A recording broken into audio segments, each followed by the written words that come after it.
तेज प्रताप यादव के यहाँ ट्रेंगुलर लड़ाई है, ठीक है ना। आप नहीं कह सकते इसका फायदा, जैसा आपने कहा कि संजय सिंह एलजेपीआर को भी मिल सकता है। खेसारी लाल यादव, देखिए खेसारी लाल यादव मेरे हिसाब से चुनाव हार जाते हैं, लेकिन वहां बीजेपी की एक बागी राखी गुप्ता भी खड़ी है। और जयप्रकाश सिंह ने क्या किया? जयप्रकाश सिंह को हमने कहा जनसुराज की रिटायर्ड नहीं, बीआरएस लिया उन्होंने, आईपीएस पदाधिकारी। उनके पक्ष में राजपूत मतदाताओं का मत चला गया, वह मत कितना है मुझे नहीं पता, तो इसका फायदा मिल सकता है। हमने कहा ना कोई रिकॉर्ड नहीं बनाने जा रहे हैं। और खेसारी यदि चुनाव हार जाते हैं तो आरजेडी के भीतर भी बहुत लोग खुश हो जाएंगे। एक आखिरी सीट बता दीजिए, अनंत सिंह का मोकामा में क्या हो रहा है? मोकामा में भी लड़ाई फंसी हुई है विकास भाई, लड़ाई फंस गई है। हाँ, क्योंकि देखिए वहां धानुक मत भी 3 जगह बच गया और यादव मत कंसोलिडेटेड हो गया। अच्छा, ठीक है ना। हाँ, और एक भाषण जो है ना उसने अनंत सिंह की सेहत थोड़ी बिगाड़ी।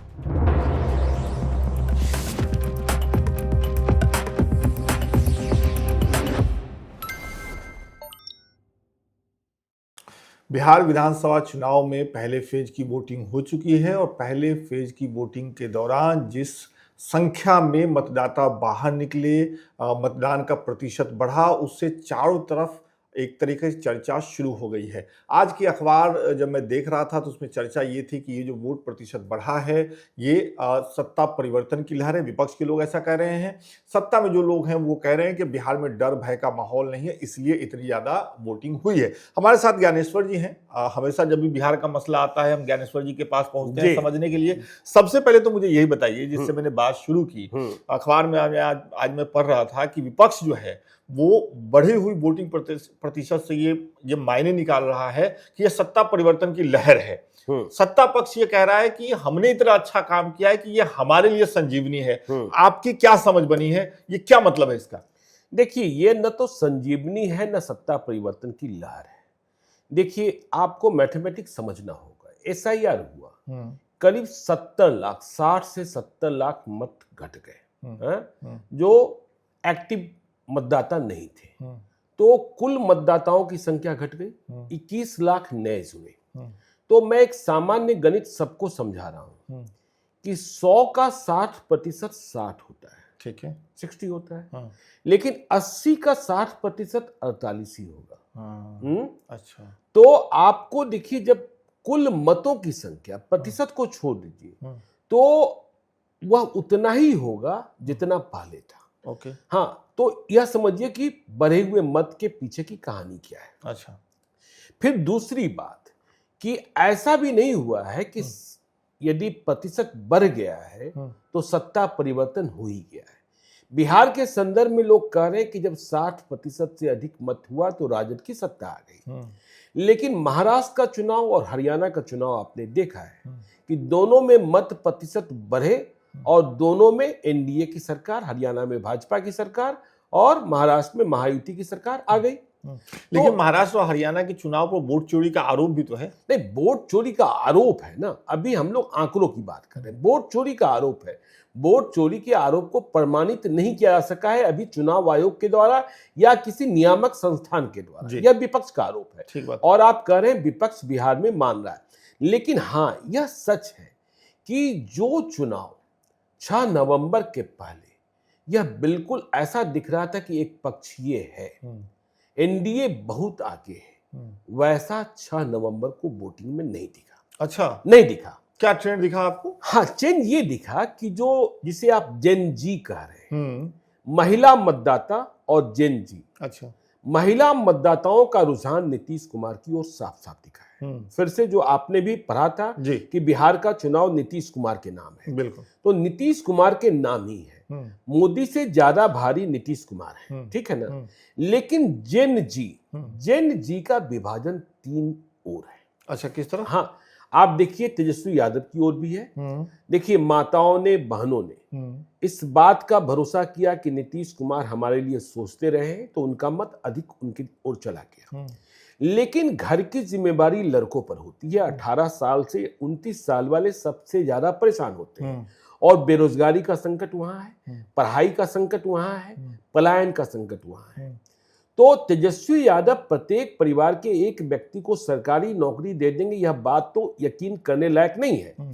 लेकिन तेजस्वी यादव की एक पहचान रही है कि हाँ, वे जब सरकार में शामिल हुए हैं डिप्टी सीएम की भूमिका में, तो सरकारी नौकरियों की संख्या बढ़ी है। तो जेन जी का एक आकर्षण तेजस्वी यादव की ओर भी दिखा, मां बहनों ने, और जेन जी का आकर्षण प्रशांत किशोर की ओर भी।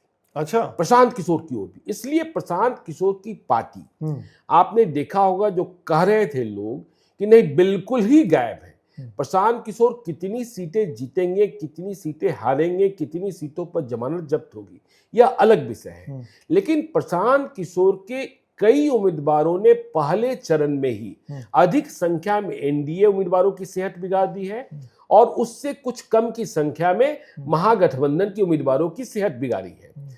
तो प्रशांत किशोर को भी जेन जी ने पसंद किया। अच्छा, और नीतीश कुमार और मोदी से भी दूर चले गए, ऐसा आप नहीं कह सकते। तो तीन हिस्सों में बट गया, ठीक है, 3 हिस्सों में बट गया। अब इस बात को समझिएगा कि महिला मतदाताओं का मत, देखिए महिला मतदाताओं का प्रतिशत अधिक है मतदान में, लेकिन कुल मत जो गिरे हैं, क्योंकि महिला मतदाता कम है संख्या में, तो इसलिए प्रतिशत उनका ज्यादा। हाँ, इसलिए प्रतिशत उनका अधिक है। हाँ, तो महिला मत, तो इस बात को देखिए, और हमने कहा कि एक पक्षीय नहीं। जब चुनाव खत्म हुआ, आज 7 नवंबर है जब हम लोग बात कर रहे हैं, तो हमने दोनों अलायंस से, गठबंधन से, जो उनके भीतर खाने की खबर रखते हैं, जिन्होंने एक एक विधानसभा क्षेत्र जहां 6 नवंबर को वोटिंग हुई है वहां फीडबैक हासिल किया है, तो दोनों गठबंधन के जो दावे हैं, आंतरिक दावे हैं, उसमें सिर्फ 6 सीटों का अंतर है। क्या है वो दावे? थोड़ा मुझे लगता है आपने नोट भी किया। हाँ, मैंने नोट कर रखा है। देखिए, हमने एनडीए में बात की। अच्छा, क्योंकि एनडीए में कल से परेशानी थी। हाँ, क्योंकि कई शहरी क्षेत्रों में, मुजफ्फरपुर में, पटना साहिब में, कुम्हरार में, दरभंगा शहरी में, बक्सर में, वहां परेशानियां दिखी। तो फिर भी जो इन लोगों ने रात भर एक्सरसाइज किए और जो फीडबैक प्राप्त किया है, तो एनडीए को लग रहा है कि 121 सीटों में जहां 6 नवंबर को वोटिंग हुई, पहले फेज में जहां वोटिंग हुई, वहां कम से कम 72 तो हम जीत रहे हैं।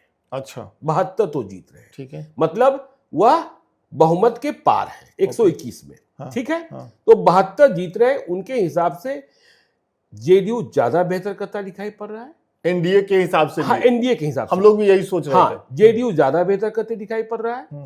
बीजेपी की सेहत थोड़ी खराब है, लेकिन जो अदर अलायंस है उनका परफॉर्मेंस ज्यादा खराब है। अच्छा, मतलब आप चिराग पासवान, जीतनराम मांझी, उपेंद्र कुशवाहा की बात कर रहे हैं। हाँ, उनका परफॉर्मेंस ज्यादा खराब है। देखिए, अभी तो जीतनराम मांझी की सीटों पर चुनाव नहीं हुए हैं, तो चिराग पासवान और उपेंद्र कुशवाहा का परफॉर्मेंस ज्यादा खराब दिख रहा है। तो यह बात हुई एनडीए की 72 सीटें और 49 सीटें, 121, 72 एनडीए की और 49 महागठबंधन की। ठीक है, और इसमें लोग एक सीट का स्पेस रखे हुए, 121 ऐसे हो जाते हैं, लेकिन इनका मानना है कि एक सीट यदि घट गया तो 71 हम हो जाएंगे, और वह सीट जनसुराज को जा सकती है, वह है सीट कुम्हरार। वह है सीट कुम्हरार। मैं कुम्हरार में गया था वोटिंग वाले दिन। जब वोटिंग हो रही थी मैं कुम्हरार में था। कुम्हरार के कम से कम 2-3 वोटिंग मतलब मतदान केंद्रों पर मैं गया। मुझे देख के निराशा हुई, जिस तरीके से, पता नहीं आपको ये फीडबैक कैसे मिला है या उनको ये फीडबैक कैसे मिला है, लेकिन कुम्हरार में बिल्कुल एक तरफा वोटिंग हुई है बीजेपी के पक्ष में। जी, बीजेपी के पक्ष में आपने महसूस? हाँ, बीजेपी और आरजेडी में टक्कर थी जी, बीजेपी के पक्ष में हुई, और मतलब ये जनसुराज को सीट जाती हुई मुझे नहीं दिख रही है। चलिए, ठीक है। हाँ, कई लोग कह रहे हैं कि भाई ऐसा हो सकता है। ठीक है, ठीक है, हाँ, ठीक है ना। तो चलिए, ये तो एनडीए का फीडबैक, ठीक है।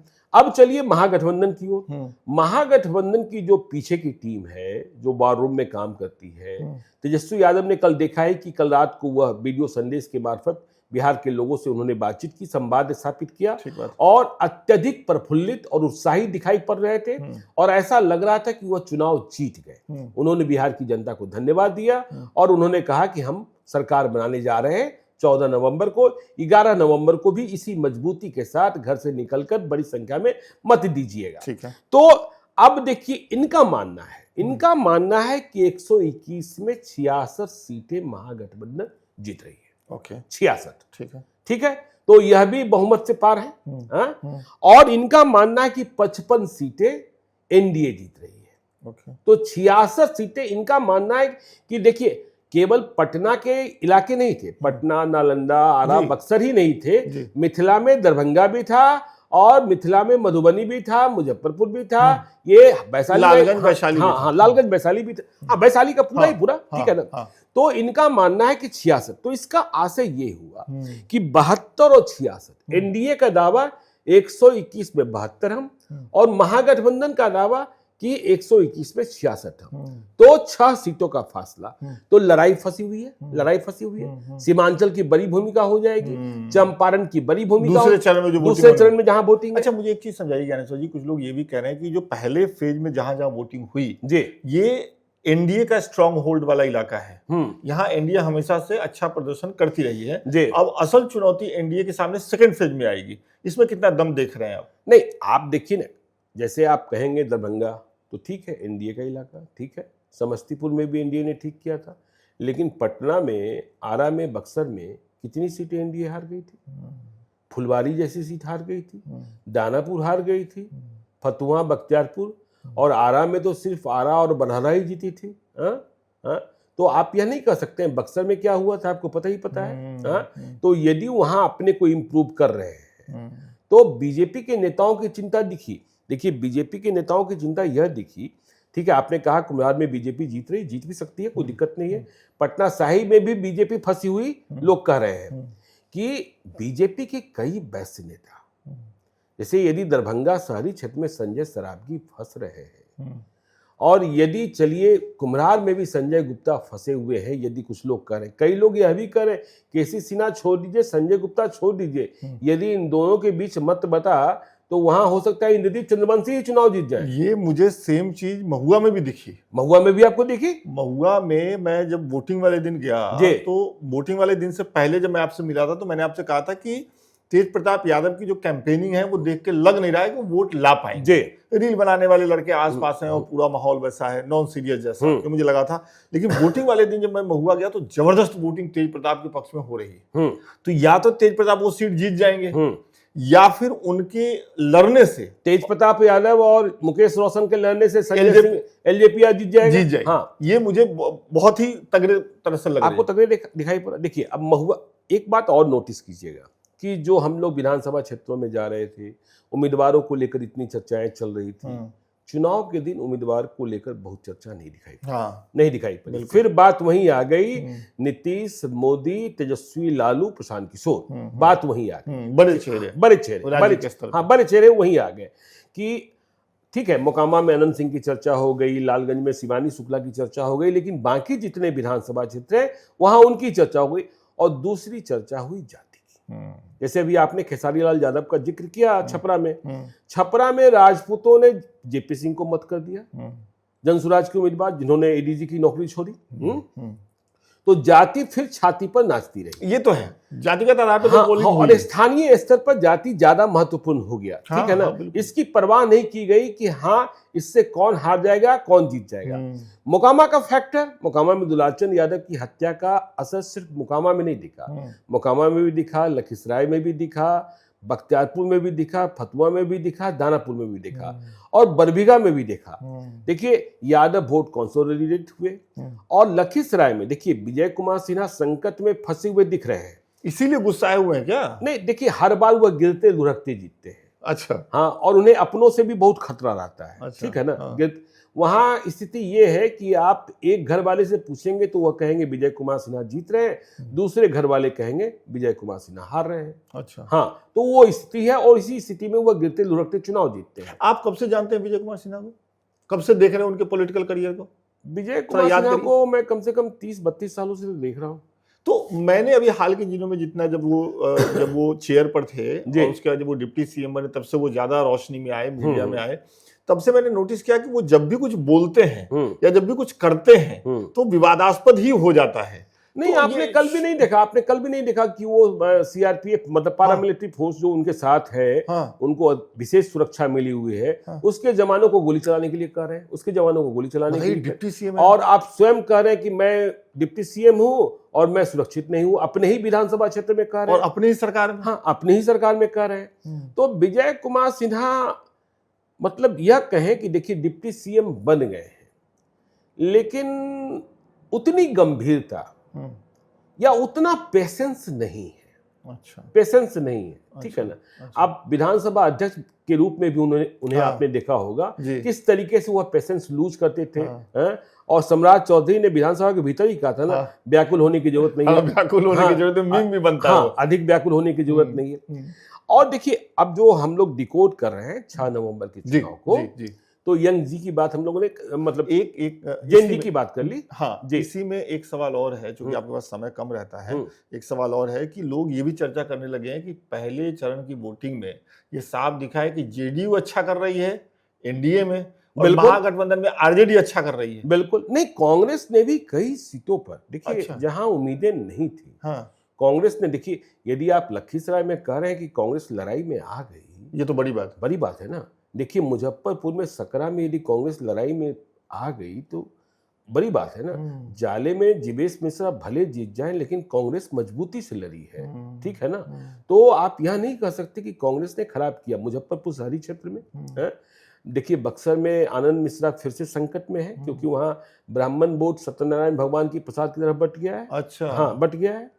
तो यह हम कह रहे थे। देखिए अब आपको देखना होगा कि जो वोट प्रतिशत है 64.69 या 66 जो भी है, कि मुसलमान के जो बूथ है वहां वोट प्रतिशत कितना, क्योंकि एक मैसेज बहुत तेज ट्रैवल कर रहा था 72 घंटे से मुसलमान बस्तियों में, क्या कि जो इस बार वोट नहीं देगा उसकी नागरिकता छिन जाएगी, उसकी देखिए इसका कोई आधार नहीं है, ये चल रहा सुनी सुनाई बात है, ये सुनी सुनाई बात है, ठीक है ना। देखिए पिछले दिनों एक और दिल्ली के पत्रकार मेरे पास आए हुए थे, वह पटना के बैंक रोड इलाके में रह रहे हैं। वह सुबह टहलने को जा रहे थे गांधी मैदान की ओर, तो उन्होंने देखा कि एक अपार्टमेंट है, वहां कुछ पर्चे गिरे हुए हैं। तो मालूम हुआ कि इस अपार्टमेंट में अधिकांश रहने वाले लोग मुसलमान हैं। तो उन्होंने एक पर्चा उठा लिया, उसमें कोई निवेदक नहीं था, लेकिन उसमें मुकेश सहनी को मुख्यमंत्री डिप्टी सीएम बनाने का ऐलान था, और लिखा था कि 2.5% वाले को मिला लड्डू और 18% वाले को मिला कद्दू। अच्छा, मुसलमानों के लिए तो अब यह मैसेज कौन ट्रैवल करा रहा था, निवेदक का नाम नहीं था। तो यह मैसेज भी ट्रैवल हुआ है मुस्लिम बस्तियों में कि यदि वोट देने नहीं जाओगे तो नागरिकता छिन जाएगी, और इसे आपको मान लिया जाएगा कि आप एक्टिव नहीं हैं और आप सस्पिशियस हैं, ठीक है ना। तो इसका आशय यदि यह मैसेज ट्रैवल किया है और मुस्लिम बूथ पर यदि वोटिंग अधिक हुई है, तो इस कारण से महिलाओं का आकर्षण जो नीतीश कुमार के प्रति दिखाई पड़ रहा था वह कम हो सकता है। 10,000 रुपए देने का आशय यह नहीं है कि आप नागरिकता छीन लेने का भय पैदा कर लिया, और यदि यह भय पैदा हो गया तो ये भी बड़ी बात है विकास। बिल्कुल देखें, मैं इसमें एक चीज, सॉरी मैं बीच में, इसमें मैं एक चीज ऐड करना चाहूंगा। दिल्ली में विधानसभा के चुनाव अभी हुए, मैं वहां बस्ती में गया था रिपोर्टिंग करने के लिए। जो बात आप कह रहे हैं नागरिकता छीनने वाली बात, उससे जोड़ करके कि एक बस्ती में हम लोग गए थे। वो बस्ती क्या हुआ कि उसको जुग्गी बस्ती थी, अनऑथराइज थी, उसको तोड़ के फ्लैट बनाए गए। प्रधानमंत्री की योजना है जहां जुग्गी वहीं फ्लैट, और कुछ लोगों को वहां फ्लैट दिए गए, कुछ परिवारों को नहीं दिए गए। जिनको नहीं दिए गए उसमें से कुछ ने आरोप लगाया ऑन कैमरा, मेरे चैनल पे वो वीडियो है, हमारे लोकमत के चैनल पे, कि 2014 के लोकसभा चुनाव में हमने वोट दिया, लेकिन 2019 में हम नहीं दे पाए वोट, तो हमें नहीं दिया गया घर, और हमें ये कहा गया कि भाई तुमने वोट नहीं दिया, तुम रहते ही नहीं हो यहाँ पे, तुम एक्टिव ही नहीं थे। बिल्कुल, तो नाम भी काट के हटा दिया गया और वो मकान भी नहीं दिया गया। तो हमें नहीं पता, मतलब ये ऐसी सुगबुगाहट है जो बिहार में है। देखिए असम में कुछ हो रहा है या कुछ होने की बात है। अभी अगले साल बंगाल में चुनाव है। हमारे एक साथी हैं समरीन के साथ ऋषि जी, वह देखिए कलकत्ता से उनका वास्ता है। उनके परिवार वाले कलकत्ता में जो लोग रहते हैं वह बहुत चिंतित हैं कि यदि इस बार वे वोट देने नहीं गए या कुछ ऐसा हो गया, या जो जिन्होंने पहले वोट नहीं दिया है उनकी देखिए इसका कोई आधार नहीं है, इसकी कोई प्रामाणिकता नहीं है, ठीक है ना। और जो रह रहे हैं और जो वैध भारतीय हैं उनकी नागरिकता छीनने भी नहीं जा रही जी, बिल्कुल। लेकिन एक संशय और एक भय पैदा करने की कोशिश की गई है, और इसका असर भी दिखनेगा कुछ ना कुछ किसी न किसी मत प्रतिशत में। चलिए आखिर में मैं कुछ हाई प्रोफाइल जो कहे जाते हैं नाम और सीट, उनका नाम लेता हूं। आप एक एक दो लाइन में बताइएगा कि आपको क्या लग रहा है वहां पे। शुरू करते हैं विजय सिन्हा से, डिप्टी सीएम है, क्या लग रहा है? विजय सिन्हा, हमने कहा ना लड़ाई बहुत करी हुई है। एक घर वाले कहेंगे कि वह चुनाव जीत रहे हैं और दूसरे घर वाले कहेंगे कि नहीं हार रहे हैं। ओके। मैं बताऊं, जो मेरे चालक हैं हाँ। वह उनके वोटर हैं। अच्छा। उन्होंने कहा कि वह चुनाव हार रहे हैं। ओह। हाँ, और मेरे चालक को बरहिया के जिस व्यक्ति ने रखवाया हाँ। मेरे यहाँ, हाँ।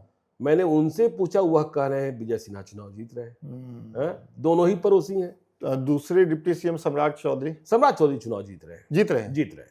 वहां कोई बाधा लड़ाई नहीं है। नहीं, लड़ाई नहीं है। देखिए मतलब उनकी जीत में कोई बाधा नहीं है, कोई इफ्वट नहीं है। देखिए ओके। महागठबंधन और एनडीए को करीब 50-50 हजार मत तो रहते ही रहते हैं ना। हाँ, तो जो बेहतर कर लेता है, इसलिए सम्राट चौधरी की लड़ाई जीत में कहीं कोई इफ्वट नहीं दिख रहा है। ठीक है। तेजस्वी यादव जीत रहे हैं। तेज प्रताप यादव के यहाँ ट्रेंगुलर लड़ाई है, ठीक है ना। आप नहीं कह सकते, इसका फायदा जैसा आपने कहा कि संजय सिंह एलजेपीआर को भी मिल सकता है। ठीक है। शिवानी शुक्ला लड़ाई फंसी हुई है। मैथिली ठाकुर जीत रही है। और छपरा से अपने खेसारी लाल यादव जीत जाएंगे, लेकिन मतलब कोई रिकॉर्ड नहीं बनाने जा रहे। मेरे पास जो जानकारी है खेसारी लाल यादव को लेकर के वो चुनाव हार रहे हैं। अच्छा, चलिए देखिए यही। और ये दिलचस्प, मैं आपको एक चीज और अपने दर्शकों को बता दूं कि इस बार बिहार विधानसभा चुनाव में ज्ञानेश्वर जी सट्टा मार्केट के लोग भी घूम रहे हैं। हाँ, मुझे मिले ना। देखिए आप मेरी भी मुलाकात हुई। हाँ, आपने, अरे मेरे लिए बहुत अच्छी मिठाई लेकर आए थे। अच्छा। हाँ, ठीक है। तो आपने कहा खेसारी लाल यादव। हाँ। देखिए खेसारी लाल यादव मेरे हिसाब से चुनाव हार जाते। हाँ। लेकिन वहां बीजेपी की एक बागी राखी गुप्ता भी खड़ी है। हाँ। और जयप्रकाश सिंह ने क्या किया? जयप्रकाश सिंह को हमने कहा जनसुराज के रिटायर्ड नहीं, बीआरएस लिया उन्होंने, आईपीएस पदाधिकारी। उनके पक्ष में राजपूत मतदाताओं का मत चला गया। वह मत कितना है मुझे नहीं पता। तो इसका फायदा मिल सकता है। हमने कहा ना, कोई रिकॉर्ड नहीं बनाने जा रहे हैं। और खेसारी यदि चुनाव हार जाते हैं तो आरजेडी के भीतर भी बहुत लोग खुश हो जाएंगे। हाँ, ये अंदर खाने की खबर हाँ, है। ये अंदर खाने की खबर है, ठीक है ना। क्योंकि आरजेडी, देखिए खेसारी लाल यादव एमएलए मटेरियल है नहीं ना भाई। चुनाव तो लड़ना था उनकी पत्नी को। हाँ, वो खेल क्या हुआ? उनकी पत्नी को लड़ना था, या मुझे लग रहा है कि लड़ना उन्हीं को था, पत्नी के नाम पे वो भजन कर रहे थे। नहीं, टिकट ठीक है, आप कह सकते हैं भजन कर रहे थे। खेल वही हुआ जो जनसुराज के पहले उम्मीदवार लाए गए थे, रिटायर्ड लेफ्टिनेंट जनरल। भाई इतने बड़े उम्मीदवार, एसके सिंह शायद नाम था, लाए गए। उन्हें तरारी में उपचुनाव लड़ना था, लेकिन जब नामांकन की बारी आई तो मालूम हुआ कि वे यहाँ के वोटर ही नहीं है। एक आखिरी सीट बता दीजिए, अनंत सिंह का मोकामा में क्या हो रहा है? मोकामा में भी लड़ाई फंसी हुई है विकास भाई, लड़ाई फंस गई है। हाँ, क्योंकि देखिए वहां धानुक मत भी 3 जगह बट गया और यादव मत कंसोलिडेटेड हो गया। अच्छा, ठीक है ना। हाँ, और एक भाषण जो है ना, उसने अनंत सिंह की सेहत थोड़ी बिगाड़ी। कौन सी भाषण? अच्छा, समझ गया, ललन सिंह की भाषण। समझ गए ना। हाँ, जो उन्होंने कहा वो वाला कि जो हर किसी को अनंत सिंह बन के वोट करना है। नहीं, वो वाला नहीं, जो घर में उनको बंद कर दो, बंद कर दीजिए। अच्छा, वो सूरजभान के लिए ही था ना? नहीं, सूरजभान के लिए नहीं था, वो मराठी में कोई लोकल थे। सूरजभान को घर में बंद कर देगा मोकामा में, कि ये कैसे संभव है? संभव नहीं है। अरे ये कैसे संभव? हाँ, चलिए, बहुत बहुत शुक्रिया ज्ञानेश्वर जी इस बातचीत के लिए। और ये पहले चरण के बाद की वोटिंग, पहले चरण के बाद ये बातचीत है। अगला जब फाइनल चरण होगा, जब सेकंड चरण होगा, उसके बाद भी हम लोग बातचीत करेंगे। बिहार विधानसभा चुनाव पर लोकमत हिंदी की नजर है, और जहां भी हम फंसते हैं ज्ञानेश्वर जी हमारे साथ होते हैं उस फांस को हटाने के लिए। बहुत बहुत शुक्रिया। हम लोग दोनों भाई हैं और हम लोग एक दूसरे का मार्गदर्शन करते रहते हैं, दोनों एक दूसरे से कुछ सीखते रहते हैं। बहुत बहुत शुक्रिया सर, धन्यवाद।